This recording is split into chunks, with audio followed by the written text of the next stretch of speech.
अबसम्म तिमीलाई चाहिँ फेरि डरलाग्दो काँडाको बाटो हिँड्नुहोस् किन हो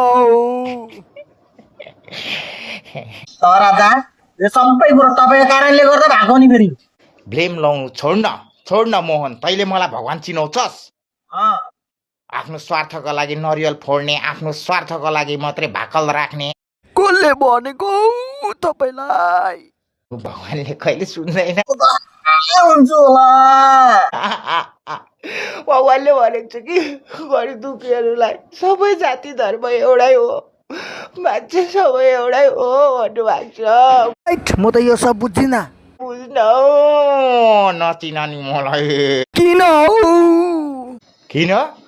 किन अरे घाम पनि लाग्दैन अन्त घाम लाग्दाखेरि घामको तापले मेरो लुगा सुकिरहेछ जाडो हुँदाखेरि मलाई घामले तातो दिइरहेछ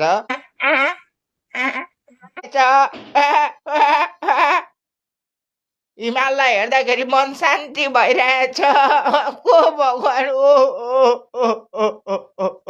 खै कुनी त हौ कि ईश्वरको आराधना बुझ्छौ